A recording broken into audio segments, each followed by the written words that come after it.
Boa noite, galera! Boa noite! Sejam bem-vindos a mais um Live Rebelde. Vamos entrando. Hoje, num horário 1 hora mais tarde, a gente bateu um papo com o Rafa Lund, que já deve estar entrando aí. Sejam bem-vindos. Olá, Pedro, Carlos, boa noite. Boa noite, Yara. Boa noite, Lipe. Vamos entrando. Boa noite, William. Vanessa, boa noite. Boa noite, galera. Vamos entrando.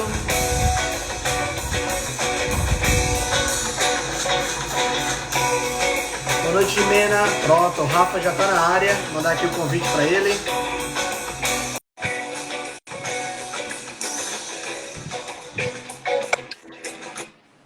Grande Rafa. Fala aí, Henrique, tudo bem? Ei, cara, boa noite. Boa noite. Só ajustando ali minhas coisinhas. E aí, tudo bem? Tudo tranquilo? Fala, pessoal, cara. Boa noite. Boa noite a todos aí. Você tá no Rio, Rafa? Eu sou do Rio, Sou né? do Rio e estou no Rio. Sotaque não nega, né, cara? Porra. Eu sou carioca com orgulho. Eu amo essa cidade. Pô, cidade bonita demais, cara. Já tive algumas vezes aí no Rio. Toda vez que eu vou aí, eu fico embasbacado com a beleza dessa cidade, cara. Pô, isso aqui é maravilhoso. Você é do Nordeste, né? Isso, eu tô em Fortaleza. Sou e estou em Fortaleza. Porra, isso adoro o Nordeste. Acho maravilhoso esse lugar aí também. Sol o tempo inteiro, que coisa incrível. Cara, esse calor. Cara, Um muito povo sol, também, né, muita que tem coisa. um calor humano muito grande. Sim, é verdade, é verdade. Cara, bom demais. Obrigado por ter aceitado o convite, cara. Muito obrigado mesmo. Tamo junto, um maior prazer. Show, cara. Vamos ver se a gente bate um papo legal aqui. Eu tive muitas pessoas falando que tinham dúvidas sobre essa questão dessa área, né, de exercício físico. Eu acho que você é o cara ideal para responder essas perguntas. Eu tive a oportunidade de assistir palestras suas já e acompanho sempre seus posts. Você é um cara que baseia a sua prática em evidência. Isso, para mim, é fundamental. Acho muito legal isso aí, cara. Se apresenta um pouquinho. Eu tenho certeza que a maioria dos meus seguidores te conhece, mas se apresenta um pouquinho aí, fala um pouquinho sobre você, como foi a sua escolha para fazer educação física. Conta um pouquinho. Eu espero, antes de mais nada, eu espero que eu consiga responder nessas questões aí. Vamos ver se eu vou conseguir. Para quem não me conhece, eu sou Rafael Lund, né, escrito aqui na minha blusa. Eu sou um eterno apaixonado pelo movimento, por exercício e pelos benefícios que isso gera no nosso corpo, né? Eu comecei a minha vida, a minha carreira no esporte, né? Trabalhei com algumas seleções e tal, enfim, comecei no esporte, mas por algum motivo acabei descambando para a área de personal para atender pessoas, né, que não são atletas, mas que também querem os benefícios da prática da atividade física direcionada, organizada, bem orientada. E aí, né, desenvolvi a minha forma de trabalhar, fui crescendo como personal, hoje em dia tendo, né, algumas celebridades, Débora Seco, Flávia Alessandro, Juliana Paz. Tem o meu estúdio na Barra da Tijuca, aqui no Rio de Janeiro, né, que é um lugar, eu sou suspeito, mas eu acho ele lindo, fica de frente para a praia, maravilhoso. E a gente desenvolve um trabalho que segue, né, o que a gente chama de método Lund, mas nada mais é do que uma prescrição de treino baseada em evidência, né? Assim, a gente coloca muita ciência por trás, só que antes de tudo, a gente coloca o ser humano, a gente coloca o cliente, o aluno no centro da prescrição. Então, a gente não segue exatamente a pesquisa, a gente usa ela como um guia para gerar o melhor resultado do meu cliente.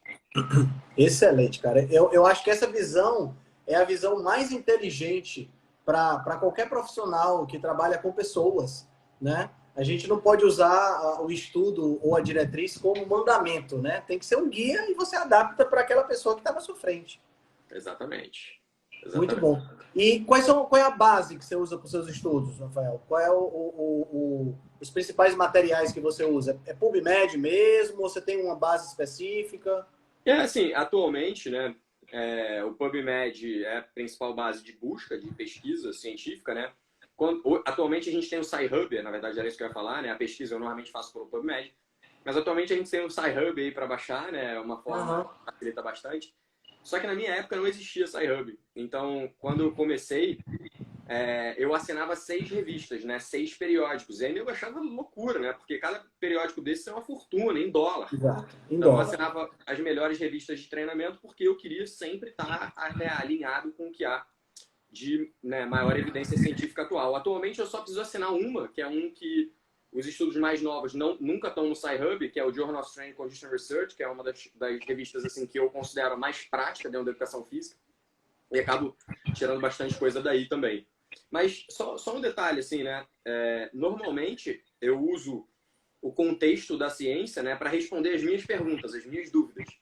Então, é muito mais assim, porra, o que será que é melhor, X ou Y? Vamos ver o que a ciência nos mostra, né? Então, eu normalmente vou atrás daquilo que me interessa. A minha busca é sempre em responder as minhas dúvidas, as minhas perguntas. Porque o que move o mundo são as perguntas, não as respostas. Isso, exato. Legal, legal. E como é o teu método? Eu sei que você, além de você lidar diretamente com o cliente, você tem também um método de treinamento especial que você faz para ensinar outros personagens, né? Assim? Assim, quando eu comecei, né, a crescer a minha equipe, ter o meu local de treinamento, eu precisava organizar e estruturar. Talvez, né, a gente está falando, talvez tenha alguns profissionais aqui e tal, vários me perguntam sobre isso, mas eu precisava estruturar e organizar uma forma em que houvesse uma linguagem mais ou menos similar entre todos os profissionais que estavam lá. Para que o cliente treinasse de manhã, tivesse o mesmo tratamento que ele tinha de tarde, né, e de noite e tal, enfim. A gente precisava gerar uma uniformidade ali. Então, a ideia era, cara, o que a gente precisa para gerar essa uniformidade, mas sem tirar, né, a característica individual do profissional. Então, essa é a minha grande preocupação. E aí, dentro disso, né, eu desenvolvi lá com a nossa galera o que eu chamo de pirâmide do treinamento, que nada mais é do que ter base científica por trás, né? Então, a brincadeira que eu sempre faço com os meus professores lá é: se você não tem um porquê para um exercício, por que ele está no programa? Né? Se você não tem a justificativa, esquece. Então, essa é a nossa maior bronca lá, né? Tem que ter justificativa sempre. Então, conhecimento técnico é a base dessa pirâmide. Em segundo lugar, relacionamento humano, né? A gente lida com pessoas, então entender de pessoas, gostar de pessoas, querer se comunicar, querer trocar, isso é fundamental. E, por último, né, a gente mostrar também na gente aquilo que a gente vende. Então, a nossa marca pessoal. Então, o que eu sempre falo com eles, né, foi até um post que eu fiz hoje, que era, cara, eu acho inadmissível um profissional de educação física que não treina, que não se cuida, que não cuida da sua saúde. Então, esses são os nossos 3 pilares, e todos os profissionais que estão lá com a gente, né, ensina, sugere, mostra, né, essa metodologia, enfim, só fica quem segue essa linha. Eu gostei muito que você usou essa terminologia no post que você fez hoje da reunião inegociável, né? Você tem uma reunião inegociável com o exercício e com o seu sono, né? Eu gostei muito disso aí. Assim, eu queria ter sido o autor dessa frase, mas não sou. Ah, não? Não, eu roubei essa expressão, né, reunião inegociável, de um podcast do Joel J e do Caio Castro. Eu não me lembro qual dos dois falou, mas um dos dois usou esse termo, né? Sono é uma reunião inegociável para mim hoje. E aí eu gostei tanto dessa ideia que hoje em dia eu uso para várias coisas, né? No meu caso, eu usei sono e exercício são reuniões inegociáveis. Mas não é meu, não sou o autor dessa frase, infelizmente. Mas a ideia é muito boa, né? Porque o que a gente observa muitas vezes é isso. São profissionais que se engajam tanto no trabalho que acabam esquecendo de si próprios, né? E isso acaba... Eu fui esse, tá? Eu entendo bem. Sim? Você chegou nesse ponto? Começou a estar trabalhando e esquecendo de si? Cara, esquecendo de mim não, né? Que eu sou meio neurótico, assim, eu sou muito agitado, gosto muito de fazer exercício. Então, assim, exercício eu fazia. Só que uma das coisas que eu não fazia era dormir. Eu durmo pouco já, né? Atualmente eu durmo 5, 6 horas. 5, 6 horas para mim é mais que suficiente. Eu acordo sem despertador. Então eu durmo menos do que a maior parte da população. E fico bem, né? Mas eu nessa época, né, eu tava dando tanta aula e fazendo tanta coisa no dia que eu tava dormindo, tipo, 4 horas. E aí isso realmente estava impactando negativamente a minha vida. E eu não tava percebendo, assim, eu só fui perceber depois que eu mudei a rotina e isso impactou, assim, de forma extremamente positiva, né, em mim. Então, é muito louco, assim, porque às vezes a gente está tão envolvido naquilo, você que está nos ouvindo talvez esteja nesse momento, assim, tá tão envolvido que você nem percebe que o que você tá fazendo é uma loucura, né? Tipo, pô, você tá colocando a sua saúde em risco, você tá deixando de fazer coisa importante para você. No meu caso, né, que, porra, lido com saúde e vendo saúde, porra, enfim, eu achava isso, essa virada de chave para mim foi bem importante.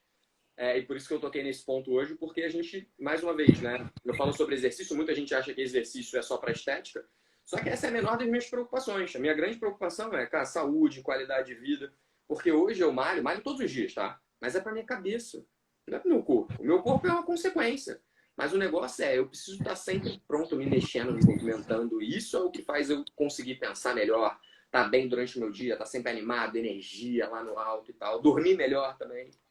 Sim. Você treina de manhã, Rafa? 99% dos dias eu treino pela manhã atualmente, né? A vida de um personal é muito doida, né? Assim, quando eu era mais jovem, eu não tinha, enfim, né? Talvez não tinha a opção que eu tenho hoje. Eu começava a dar aula às 6 da manhã, às vezes até antes, às vezes às 5. Atualmente eu bloqueio a minha agenda, né? Os horários de 6 e 7, só começo a dar aula às 8. Então eu treino todos os dias às 6 da manhã. A não ser que haja algum problema, como foi o que aconteceu hoje. Eu não pude dar aula, eu não pude treinar às 6 da manhã, fui treinar, acho que era 10, 11 horas. Entendi. Mas normalmente eu treino pela manhã. Pra mim é mais fácil, até pra galera que tá assistindo a gente, né? Assim, pô, Rafa, você treina pela manhã por quê? Porque é melhor? Porque, não, assim, supostamente, o horário em que você desempenha melhor é à tarde. Só que, quando eu vou treinar à tarde, a minha cabeça já tá totalmente voltada pro trabalho. É 1 milhão de WhatsApps, mensagens, ligações, as coisas acontecendo que eu não consigo me concentrar no meu treino. Então, eu prefiro treinar o quanto antes. Assim que o estúdio terminar a obra, né, termina essa semana, nosso estúdio está em obra, a gente está deixando ele lá lindo, eu provavelmente vou treinar lá antes do primeiro aluno. Eu vou chegar umas 5, porque eu acordo cedo mesmo, eu vou chegar umas 5, 5 e 15, já mando o meu treino, o primeiro aluno normalmente chega 10 para as 6, 6 horas. Então, enfim, eu treino em 40, 50 minutos no máximo mesmo, tá perfeito. Eu gosto de treinar de manhã também para garantir, entendeu? Porque, assim, eu nunca sei como é que vai estar meu estado no final do dia, ou sei lá, 6, 7 horas da noite. Se por acaso acontecer de eu estar muito cansado, aí, pô, e treinar cansado e tal. Então eu prefiro treinar de manhã, que eu já tô. É a primeira coisa, eu garanto logo aquele treino do dia. Eu acho o melhor horário também, até porque eu treino um pouco mais no sol, e aí eu gosto de pegar um solzinho, isso ajuda bastante. Boa. Cara, me fala uma coisa, vamos falar dessa questão, porque eu acho que tem muita gente com dúvida aqui, vamos ver se a gente consegue desenrolar algumas coisas interessantes. Essa pergunta é uma pergunta polêmica, né? Exercício físico é fundamental para o emagrecimento? Cara, existem várias maneiras de a gente olhar isso, né? A maneira talvez mais burocrática é o seguinte: ao longo do tempo, acreditou-se que se você quer emagrecer, você precisa gastar mais energia do que você consome. Isso é um fato principal, tudo bem, déficit energético é o drive principal, tá tudo certo. Pô, se eu preciso gastar mais energia do que eu consumo, então, cara, eu vou usar o exercício como uma forma de gastar energia. O que, de certa forma, é uma verdade. É uma meia-verdade. E aí que entra, né, a questão da ciência que a gente sempre se preocupa, que é, Rafa, vou fazer exercício, durante o exercício eu vou gastar 500, 600 calorias, né? Dificilmente você vai gastar muito mais que isso numa sessão de até 1 hora. Independente da modalidade, tá? Só que para você ingerir 500, 600 calorias é muito fácil. Então, qual é a sacada, né? Assim, o que vários estudos vieram mostrando? Numa situação de vida real, em que não há nenhum controle alimentar, a adição de exercício num programa de emagrecimento, quer dizer, a adição apenas de exercício para emagrecer, gera um resultado relativamente pequeno. Então, a gente tem, em média, de 10 a 12 semanas, a redução de aproximadamente 2 quilos. Isso que diversas meta-análises mostram. E aí, partindo desse princípio, né, eu fui até uma das grandes pessoas que falou assim, cara, se você colocar todas as suas fichas só no exercício para emagrecer, a sua chance de se frustrar é grande. Por quê? Porque isso aconteceu com vários clientes meus. Então, a virada de chave não é dizer assim, exercício então não emagrece. Não. Exercício é uma das ferramentas importantes dentro de um processo de emagrecimento, porque o emagrecimento ele é multifatorial. Então, você combater o emagrecimento usando apenas um fator, talvez não seja a forma mais inteligente. Então, essa é a primeira visão. Só que a gente tem várias outras visões. Por exemplo, quando você inicia, né, uma rotina de exercício, isso também pode te levar a melhorar outros hábitos saudáveis, dentre eles a alimentação, dentre eles o sono. E como consequência, né, esses dois fatores também vão impactar positivamente, né, na sua ingesta energética. Então, como motor principal, exercício sozinho, né, tem uma capacidade de emagrecimento limitada, eu diria que clinicamente irrelevante. Só que, em longo prazo, todos os estudos mostram que as pessoas que fazem exercício conseguem manter o peso perdido. Então, olha como é que a resposta não é tão simples quanto parece. 90% das pessoas... Só para vocês terem uma ideia, tá? Em 6 meses, a maior parte das pessoas começa a reganhar o peso perdido de novo. Então, é normal você perder peso em 1, 2, 3, 4 meses. Em 6 meses, a tendência é que você reganhe peso novamente. Isso é o normal. Essa é a tendência natural. Pode olhar para o teu lado aí. Você conhece um monte de gente que emagreceu e depois voltou o peso. Porque essa é a linha, é a curva normal.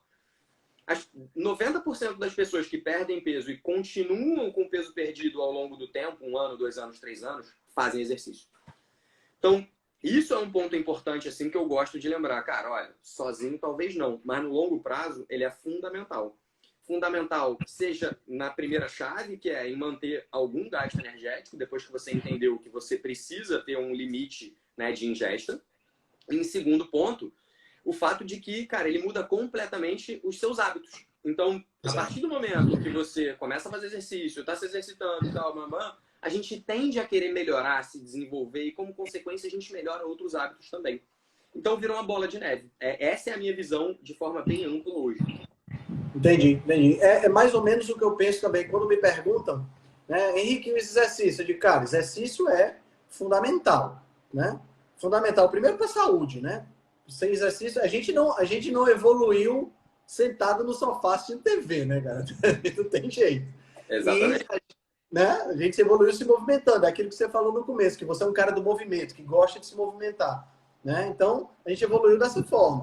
E essa retroalimentação, né? Se eu estou fazendo exercício, eu penso, porra, eu não vou... Eu treinei tão pesado hoje na academia, eu suei tanto, eu me desgastei tanto, não vale a pena eu quebrar a minha dieta, né? Então, uma coisa retroalimenta a outra, né? E acaba tendo esse efeito positivo. Eu vou ser bem sincero agora, tá, Henrique? Assim, sem dúvida, esse é um viés, né? Uma coisa alimenta a outra. Mas eu também tenho vários clientes que falam assim pra mim, Rafa, com esse treino de hoje, quantas cervejas eu posso beber? Tem isso aí também. Então, existem aquelas pessoas também, né, que, pô, já que eu tô fazendo esse esforço, eu vou, né, me parabenizar de alguma maneira. Existe, a gente sabe que existe. Mas é por isso que o que eu ensino na maior parte dos meus cursos é, cara, o nosso papel como educador físico, né, o meu papel, o papel da minha classe, não é de simplesmente fazer treinos matadores, né? O meu objetivo nunca é matar o meu cliente. Matar no sentido de fazer um treino extremamente extenuante, que ele sai acabado, todo suado e tal. O meu objetivo como treinador é, entre outras coisas, educar o meu cliente sobre o que ele precisa. E dentro desse processo de educação, é educação física, né? Nós somos professores. Então, dentro desse processo de educação, a gente começa a ensinar a importância de diversos outros hábitos. E eu sempre, né, falo da importância da alimentação. A alimentação tem um papel fundamental, tanto no processo de emagrecimento quanto na saúde. Então, a gente, o professor de educação física, especialmente o personal, a gente fica com o cliente, porra, 2, 3, 4, 5 horas por semana. Nenhum outro profissional da saúde fica isso com o cliente. É verdade, é O verdade. cliente vai no nutricionista, vai no médico, vai seja lá onde for, uma vez por mês, uma vez a cada 2 meses, 3 meses. Só que o meu cliente, ele está comigo 3 vezes por semana, em média.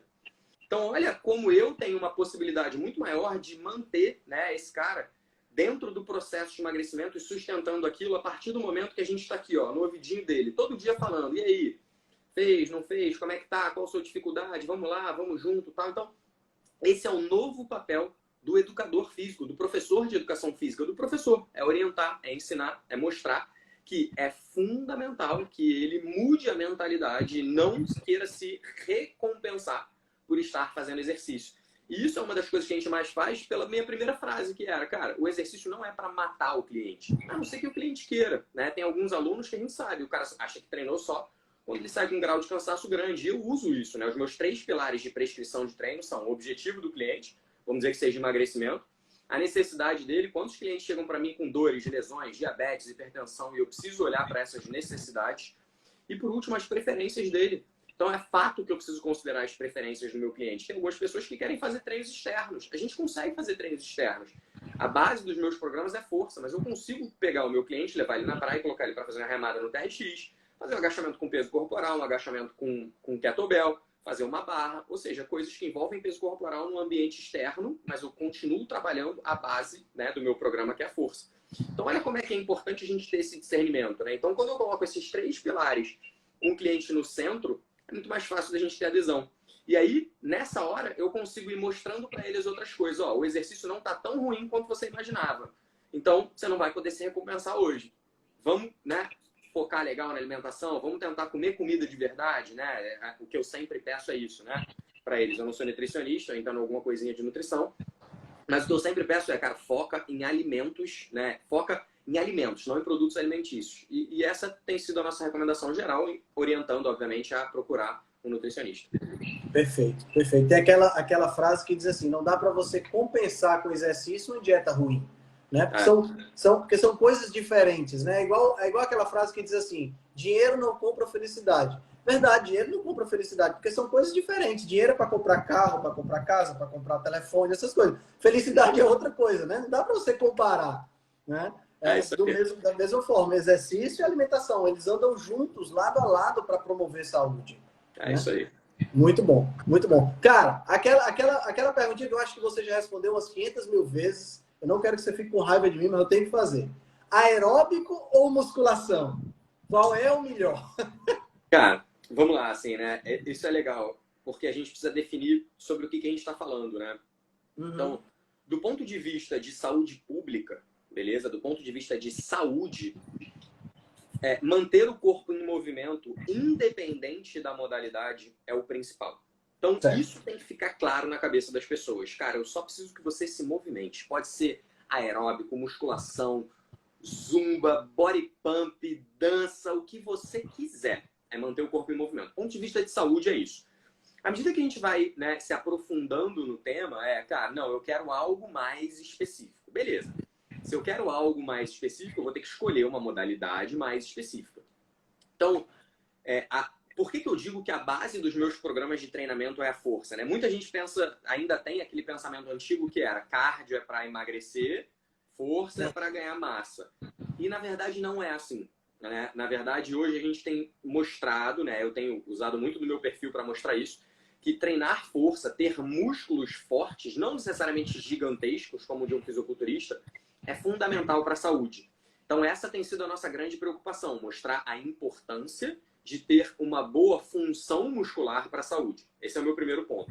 Mas, ao mesmo tempo, a gente sabe que o condicionamento cardiorrespiratório também tem um papel importante na função cardiovascular. Né? A gente tem aí um alto grau, né, de pessoas que acabam falecendo por problemas cardiovasculares. Então, se eu tivesse que dizer, né, aprofundando mais, primeira coisa é manter o corpo em movimento. Se você puder treinar para melhorar a sua força e o seu condicionamento cardiorrespiratório, lindo, maravilhoso. Então, essa é a base principal. Agora, o que eu sempre gosto de falar, né? Se eu tiver pouco tempo, para a maior parte dos clientes, eu vou optar pelo treino de força. Se eu puder escolher. Porque lembra, objetivo, necessidade e preferência. Então, assim, se o cliente coloca nas minhas mãos a escolha, eu vou priorizar a força. Porque com o treino de força, eu consigo fazer muito mais do que as pessoas imaginam. Então, eu posso usar um treino de força para treinar o sistema cardiorrespiratório. A gente faz isso.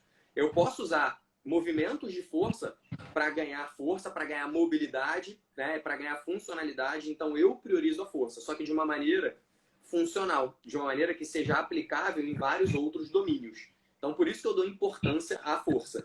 E aí, né, corroborando com isso que eu estou falando, né, já que a gente começou falando de emagrecimento, imagino que a sua resposta tenha que envolver isso também. E para uma pessoa que está emagrecendo, é normal, quando você perde peso, você perder massa magra. Sim. E essa perda de massa magra ela impacta em vários processos do nosso organismo. Dentre eles, ajuda a reduzir a taxa metabólica basal, ajuda a reduzir o seu gasto energético. Então, manter a massa magra é extremamente importante por vários motivos no processo de emagrecimento, o que reforça ainda mais a necessidade de treinar força. E agora, indo para os estudos, a gente tem vários estudos que comparam força, aeróbico ou combinado num processo de emagrecimento, beleza? Então, a gente já falou que a alimentação tem um papel fundamental. Então, eu vou citar aqui o exemplo de um estudo que foi publicado no New England Journal, que é um dos maiores periódicos de medicina, né, que existem, em que eles compararam exatamente isso. Treinar só fazer aeróbico, só fazer força, ou fazer uma combinação dos dois para pessoas que estavam em dieta, num déficit energético de 500 calorias. Um déficit legal, ótimo, não é exagerado, não é pequeno. Para as pessoas que estavam em déficit energético, o grupo que treinou força teve uma redução maior de gordura e conseguiu manter a sua massa magra, quando comparado ao grupo de aeróbico. Olha que incrível. Fazer aeróbico gasta mais energia, mas emagrece menos para uma pessoa que está em dieta. Quando a gente compara um treino de força, quando a gente compara alguém que está desafiando o músculo. Então não ache que você vai treinar força e vai ficar enorme. Não. Tanto que nesse estudo não houve uma redução pequena de massa magra quando comparado ao grupo aeróbico. O grupo aeróbico perdeu mais massa magra. Então, a força ela faz isso. Rafa, e o grupo combinado que fez força aeróbico, teve algum benefício adicional? Não. Então, a adição de aeróbico num processo de emagrecimento que tem dieta e força não traz nenhum benefício adicional. Mas você pode fazer. Por quê? Porque tem benefícios à saúde, se você gosta. Existem motivos que justificam isso. Então, repara, a força ela vai te dar mais resultado e a força vai te dar o resultado que você precisa. O resto você pode fazer se você gosta, se você quer, se você se sente bem, se você quer treinar seu sistema cardiorrespiratório. Eu recomendo que você faça as duas coisas. Treina um pouco de força e treina um pouco de cardio. Essa é a minha recomendação geral. Legal, legal. Então a minha recomendação, porque assim, o pessoal pergunta muito, né, quando tá lá no consultório do nutricionista, e o exercício? A primeira coisa que eu digo é o seguinte: se movimente. Cara, comece pelo exercício. Eu lembro, acho que foi um post que foi relacionado com a sua mãe, se não me engano, que ela começou com dança, não foi? É sua mãe? Começou com dança, mas não queria saber de musculação, não queria saber, até que ela mesma procurou musculação. Não foi isso? A história da minha mãe é muito legal, né? Assim, a gente aprende muito com os nossos clientes, né? No caso é a minha mãe, mas enfim, não deixa de ser uma cliente. Cara, ao longo da nossa carreira, a gente vai aprendendo, se desenvolvendo. Isso é lindo, né? Eu acho que talvez essa seja a coisa mais legal, é que a gente está em constante aprendizado. E eu, assim, né? Como sou um cara muito científico e que gosto muito daquilo que eu faço, eu parto do princípio que o outro também tem que gostar. Partia, né? Hoje em dia eu tenho uma visão mais ampla. Então, olha que coisa louca, né? Eu parto do princípio que o outro tem que gostar. E uma das coisas que foi uma grande virada na minha cabeça foi a minha mãe. E a minha mãe, ela me deu essa mentalidade de que prescrever treino para quem gosta é muito diferente de prescrever treino para quem precisa. Então, uma pessoa que gosta de treinar é fácil. Você fala o que ela tem que fazer, ela faz. Tá tudo bem, ela gosta. Eu gosto. Você gosta. Agora, para uma pessoa que não gosta, que está indo, entre aspas, obrigada, porque o médico pediu, porque o nutricionista pediu, porque, enfim, ela sabe que é saudável, mas não gosta, a gente tem que pensar de forma diferente. E a minha forma diferente de pensar foi usar o que a gente chama de escada. Então, eu entendi que existem níveis de consciência diferentes. Algumas pessoas já estão prontas para fazer exercício, outras não. Então, o que a gente foi percebendo? Para uma pessoa que não faz exercício e muitas vezes não gosta, o primeiro estágio é começar a se movimentar, fazer qualquer coisa. E no caso da minha mãe, eu insistia, né, no passado que ela tinha que fazer exercício, que ela tinha que ir para academia, fazia junto com ela e tal, e durava uma semana no máximo, ela não curtia, não se dava bem. E ela começou a dançar com o Hélio, que é um professor maravilhoso. Hoje em dia ele tá fora do Brasil, né? Não tá mais aqui, infelizmente. E o Hélio, cara, botou ela para dançar e tal. Ela tava curtindo, se sentia super bem. Ou seja, a gente conseguiu dar o primeiro passo com ela através da dança. Que é uma modalidade maravilhosa. Dança é incrível, né? Movimento do corpo inteiro, é animado, tem música. Pô, é uma diversão só, acho lindo. Eu danço muito mal, mas gostaria de dançar bem. E aí ela começou a dançar, começou a curtir. A única coisa que eu pedia pro Hélio era: Hélio, acelera essa dança aí, vamos botar a véia pra gastar energia. E, enfim, foi dançando. Ela gosta de danças agitadas também, zumba, zouk, não sei o que lá, tal. E começou a sentir dor, né? Uma senhora já com, assim, né, problema no joelho, problema na coluna, começou a sentir dor. Ela veio falar comigo: Rafa, eu tô precisando fazer alguma coisa, eu tô sentindo dor, adoro dançar, mas, tá começando a comprometer. Nessa hora eu já tava com a mentalidade diferente. A minha mentalidade já era, cara, ao invés de eu obrigar ela a ir pra academia, deixa eu tentar algo diferente. Deixa eu, ao invés de sair ela do estágio 1 pro estágio 3, deixa eu usar um estágio intermediário. Aí eu falei assim, cara, vamos fazer umas coisinhas em casa? Prancha, agachamento, coisas simples que ela pudesse fazer, alguns alongamentos e tal. E ela foi pro segundo estágio, que a gente começou a direcionar mais o treino.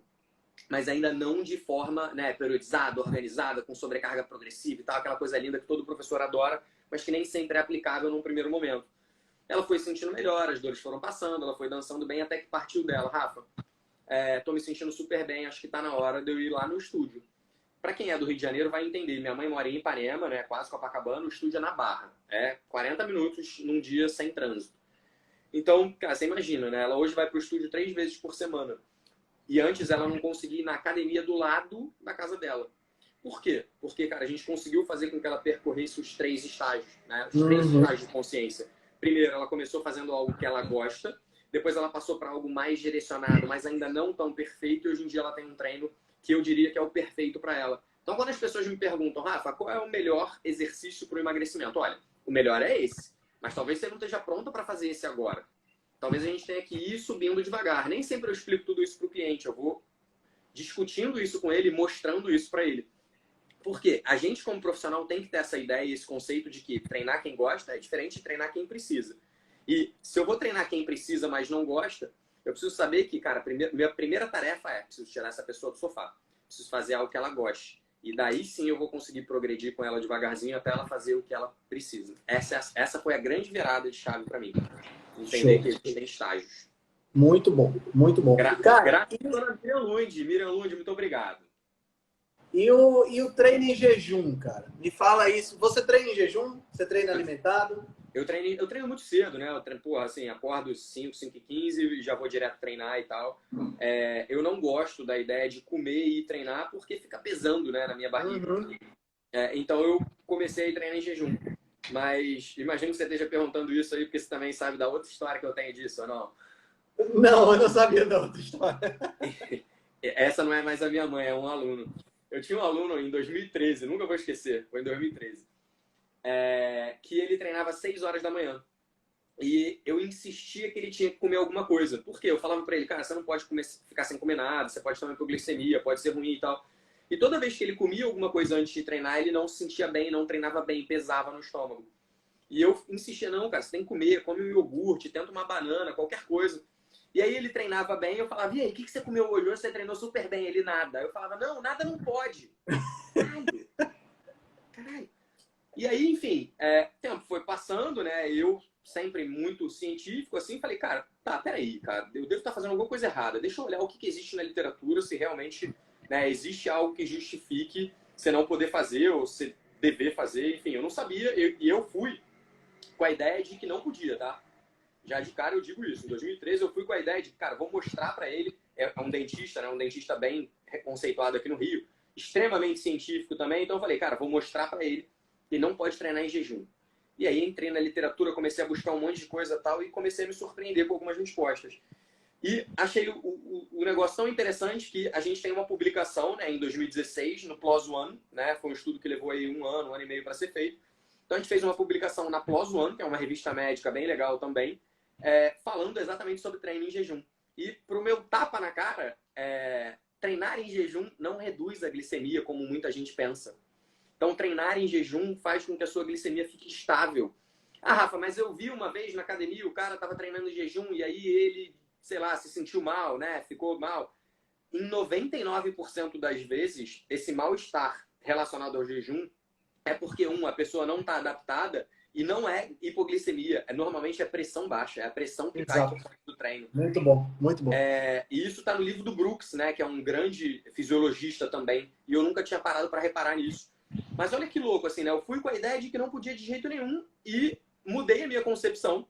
Porque, cara, a literatura mostrou e o nosso estudo, né, publicado na PLOS ONE, também mostrou que não há tanta variação de glicemia assim. A glicemia fica até estável quando comparado a alimentado. E aí agora eu vou para o outro lado, né? Bom, beleza. Não tem problema treinar em jejum, mas será que existiria algum benefício? Rafa, por que você treina em jejum? Cara, eu treino em jejum porque, para mim, faz sentido dentro da minha rotina. Não significa que seja melhor, não significa que vai me dar mais resultado por isso. Mais uma vez, né, já que eu entrei nisso, existem vários estudos mostrando que não importa se você está em jejum ou não, não importa que você vai queimar mais gordura estando em jejum, você vai queimar mais gordura durante o exercício, mas isso não emagrece mais. Queimar mais gordura durante o exercício não necessariamente vai te fazer emagrecer mais, ou seja, não vai te tirar mais resultado. Então, treinar em jejum é muito mais gosto, preferência, se sentir bem do que qualquer outra coisa. Como é que eu oriento o meu cliente? Cara, eu quero que você treine bem. Você treina melhor sem comer ou comendo? Comendo? Então come. Treina melhor sem comer? Então não come. O que eu quero é que o meu cliente treine bem. Essa é a parada. Perfeito, perfeito. E esses benefícios relacionados com aumento do condrioma, aumento da quantidade de mitocôndrias, aumento da resistência, você sabe alguma coisa? Tem lido alguma coisa sobre isso? Cara, assim, tem um estudo antigo não, né? Mas, enfim, já tem mais de 10 anos. Tem um cara chamado Van Proyen, né? Que eu me lembre, foi um dos primeiros, assim, que mostrou isso de forma mais efetiva, né? Van Proyen mostrou algumas coisas bem interessantes. O que ele fez, né? Ele pegou sujeitos e colocou para treinar em jejum, avaliou o que acontecia com esses sujeitos na primeira sessão e avaliou o que acontecia com esses sujeitos depois de um protocolo de treinamento. Incrivelmente, o que aconteceu com esses sujeitos, né? Na primeira sessão, o que ele percebia era que a glicose durante o treino, a glicose não, o glicogênio muscular durante o treino, glicogênio muscular é a nossa energia dentro do músculo, tá? É diferente de glicose sanguínea. O glicogênio muscular para o grupo jejum, ele começava um pouquinho mais baixo do que o grupo alimentado e ele tinha uma redução significativa. Então, supostamente, isso poderia prejudicar o desempenho. Por quê? Porque para uma pessoa que não está adaptada, você já começa com uma quantidade de glicogênio mais baixa e você tem uma redução significativa. Só que o que ele mostrou? Que depois de 10 semanas de treinamento, o grupo que treinou sempre em jejum ao longo das 10 semanas, 3 vezes por semana, teve um aumento do seu glicogênio de repouso e não reduzia tanto o seu glicogênio durante o treino. Então, essa é a primeira adaptação interessante que esse pesquisador mostrou. Cara, existe uma supercompensação do glicogênio muscular quando você treina em jejum. Então, existe já um primeiro benefício interessante associado à prática de jejum. Internamente, né, isso se reflete ao quê? Isso se reflete ao fato de que as nossas mitocôndrias, uma organela que fica dentro do músculo, ela faz com que a respiração celular dela fique mais eficiente. Mais eficiente como, Rafa? Aumentando a capacidade dela e aumentando a sua quantidade. Então, essas duas características fazem com que o treino em jejum tenha alguns benefícios. Mas é importante a gente salientar que esse é um mecanismo. Rafa, como assim um mecanismo? O fato disso acontecer não significa que você vai melhorar o seu desempenho durante uma prova, beleza? Estando em jejum. Mas essa é uma adaptação que, em longo prazo, pode gerar benefícios. Por isso que, atualmente, vários atletas não necessariamente competem em jejum, mas eles utilizam momentos do seu treinamento para treinar em jejum, para que eles tenham essas adaptações de supercompensação do glicogênio muscular e de melhora da capacidade metabólica através dessa organela mitocôndria. Então, sim, existem benefícios, mas, mais uma vez, né, eu gosto de salientar porque eu vejo que a galera da low carb e do jejum, às vezes, pegam isso e falam, é melhor treinar em jejum. Não necessariamente, assim, né? Existem adaptações positivas, mas isso não significa que você vai ter um melhor desempenho quando comparado ao alimentado se você usar as duas coisas. Então, hoje em dia, o que a maior parte dos grandes pesquisadores da área, né, pesquisadores práticos, defendem cara, cada uma dessas coisas tem benefícios, né? Quando você faz uma prova de intensidade alta, você vai precisar de glicogênio muscular e ter ele super compensado é bom, mas você está alimentado em vários momentos também. Então, a gente precisa entender o que vai funcionar para cada pessoa, né? E para uma pessoa normal, nós somos normais. Normais como? A gente pode treinar e tal, a gente treina num nível razoável, mas não é um nível atlético, de performance, de desempenho, né? de um ciclo olímpico. Pra gente, provavelmente não vai fazer diferença nenhuma. Nenhuma. Você tá em jejum, você não tá em jejum durante a prova, não durante. Isso só vai afetar os caras que estão lá em cima. Que para 1 segundo vai fazer toda a diferença. Então, cara, assim, falei muito, peço desculpa aí, mas é porque eu sempre... Não, tá perfeito, perfeito. Eu gosto muito dessa tua abordagem, porque é uma coisa que a gente tem que diferenciar o atleta da gente. A gente vai fazer, por exemplo, eu não sou um cara de corrida, né? Mas na época que eu corri, eu fiz algumas provas de rua. Mas eu ia mais para fazer, para me testar e não para tirar primeiro lugar. Pô, eu tava muito longe de chegar no pódio do cara que tava correndo lá. Mas assim, pra gente, o mais importante é, se eu treinar alimentado, não me cai bem. Então, para mim é melhor treinar em jejum, porque eu treino melhor, né? Para uma outra pessoa, treinar alimentado para ela, porque ela se sente melhor, é muito mais interessante, porque aí o treino rende mais. Eu acho que tem, né? Então, essas mudanças mínimas, que às vezes as pessoas exageram, esses mecanismos, né? Que parece que a pessoa vai virar um super-homem porque está treinando em jejum, que vai ganhar uma capacidade. A gente sabe que não é essas coisas todas e muitas vezes funciona muito mais com a galera que está no topo mesmo, né? Para um atleta, né, assim, 1 segundo, 1 milésimo de segundo, às vezes faz a diferença, né? Eu tenho uma das aulas que eu dou para os meus alunos do Método Mundi, a gente usa o exemplo de alongamento, né? Durante muito tempo se defendeu que alongar antes do treino poderia prejudicar o desempenho no treino.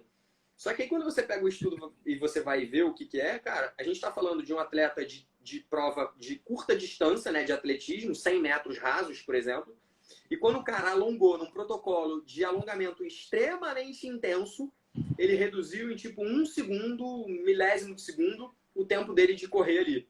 E para esse cara, reduzir 1 milésimo de segundo, no caso de um Bolt, por exemplo, ele reduzir 2% da velocidade dele, significa que ao invés de ficar em primeiro lugar, ele vai ficar em sexto. Óbvio que isso afeta. Mas Claro. pra gente, 1 milésimo de segundo não afeta nada. Lembrando Nada. que a gente estava falando de um protocolo de intensidade muito alto. Então, assim, na prática, para uma pessoa normal, esquece, não faz sentido, entendeu? Então é importante colocar para quem a gente está falando. Por isso que eu sempre gosto de fazer essa distinção, né? De quem, para quem a gente está falando. Porque para a maior parte de nós, o mais importante é como você treina bem, como você se sente bem treinando e desempenha bem no treino. Isso é o mais importante. Perfeito, perfeito. Cara, algumas pessoas me perguntaram no Instagram uma coisa que eu achei interessante, eu não soube responder. A pessoa disse que já treina faz um bom tempo e continua ficando dolorida. Ela perguntou por quê. Eu não sei, tem uma fundamentação para dor muscular ou será que essa pessoa está lesionada? Vamos lá. Assim, se for dor muscular tardia, né? Dor muscular de início tardio, que a gente chama de DOMS, Delay Onset Muscle Soreness, duas coisas importantes. Primeira delas, né? Existem algumas pessoas que, por uma questão genética, tendem a ficar mais doloridas do que outra. Beleza? Esse é o primeiro ponto. O segundo ponto é que, para a maior parte das pessoas, isso é muito louco, porque a gente sabe que algumas pessoas gostam de ficar doloridas, tá? Mas para a maior parte das pessoas, dos meus clientes, se o meu cliente ficou dolorido, isso significa que de alguma maneira eu errei.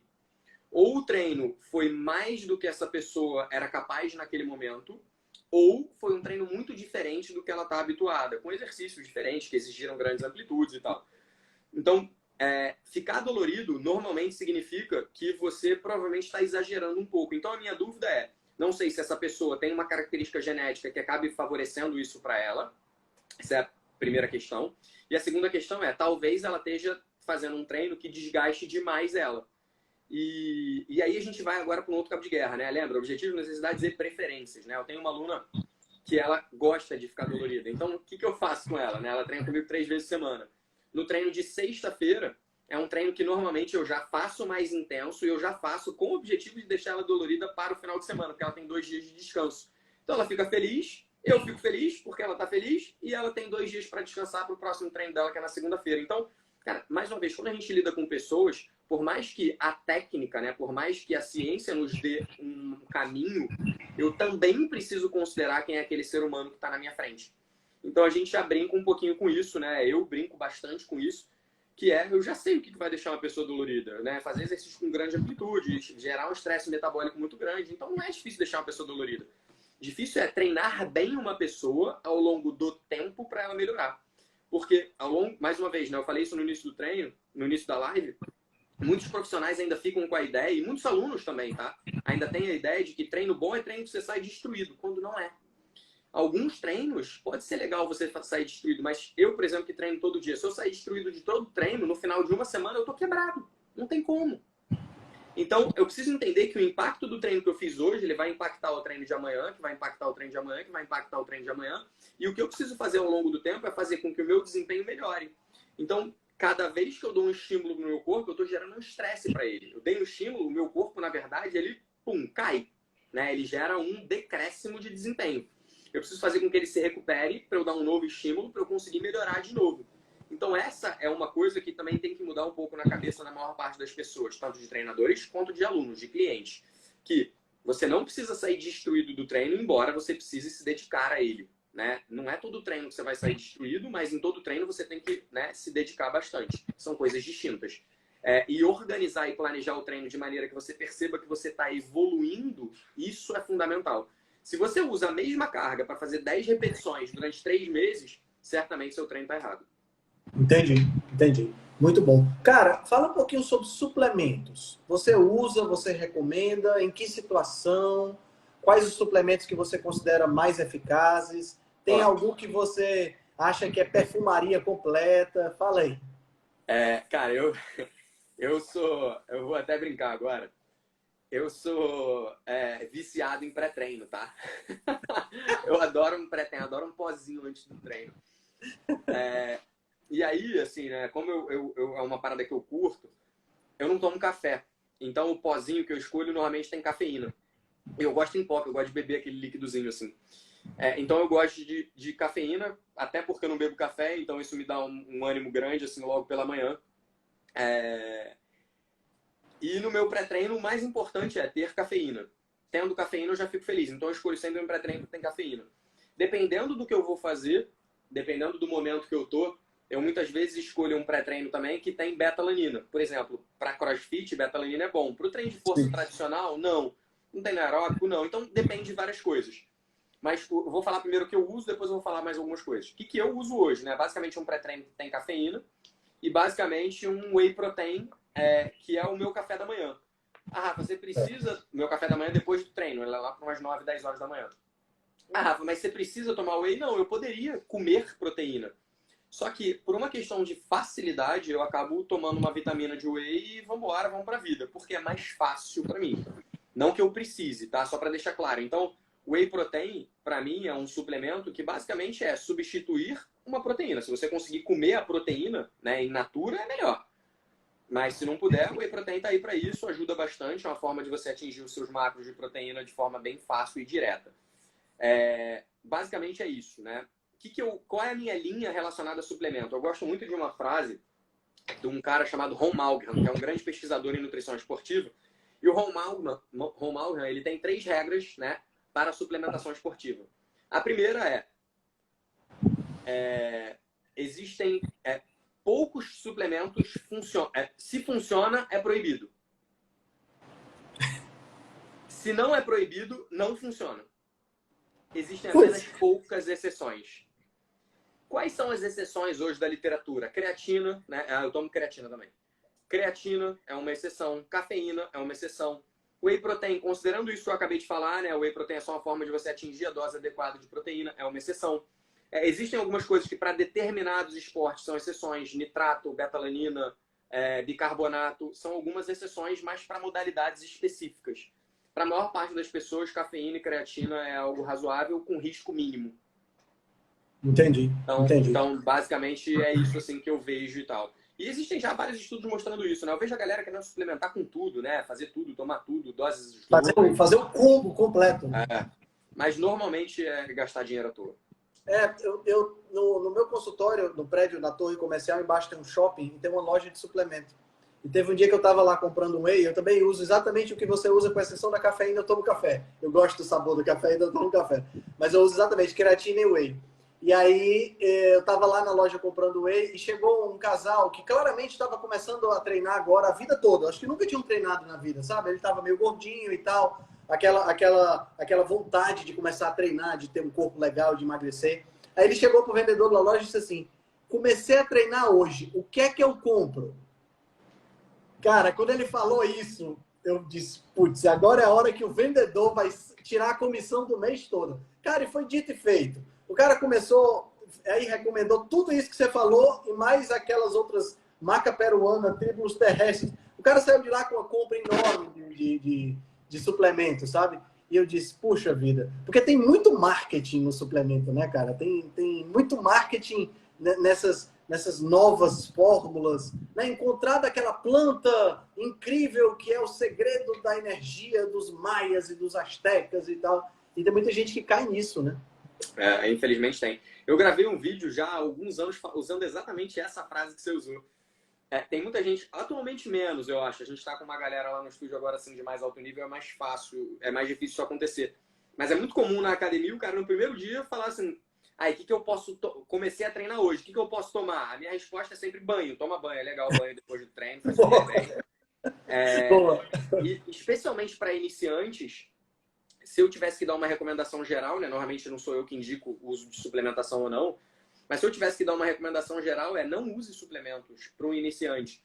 Mais uma vez, no máximo um whey protein para você atingir a dose necessária de proteína, mas para o iniciante o suplemento não vai fazer nem cosquinha. Você vai tomar alguma coisa e não vai fazer nenhuma cosquinha, porque você não está com um treino que vai justificar você precisar de algo além. O suplemento ele tem que ser, né, ingerido, utilizado, quando você de repente atingir uma barreira, ou quando você está próximo da sua barreira, para que isso faça sentido. Senão não faz o menor sentido. Então, para um iniciante, cara, é treinar bem e comer bem. Depois de um tempo, aí talvez valha a pena você começar a pensar em alguma dessas coisas. E repara, são coisas simples, né, que a gente está falando aqui. Cafeína, creatina, né, dependendo da modalidade, beta-alanina, enfim, uma besteira dessas. Muito bom, muito bom. Cara, a gente já está chegando perto aqui de 1 hora, eu não quero tomar teu tempo, já está tarde, eu sei que você acorda cedo amanhã, né? Eu sou um cara... Primeiro, muito obrigado por ter aceitado o convite. Conversar com a pessoa do seu quilate é um negócio assim, show de bola. E eu sou nerd de carteirinha, adoro ler. E eu sempre peço uma recomendação de livro no final das minhas lives. Não necessariamente um livro da área, mas um livro que te marcou, né? Então, se você puder dar uma recomendação aí para a galera e para mim também, que se eu não tiver lido, com certeza eu vou ler.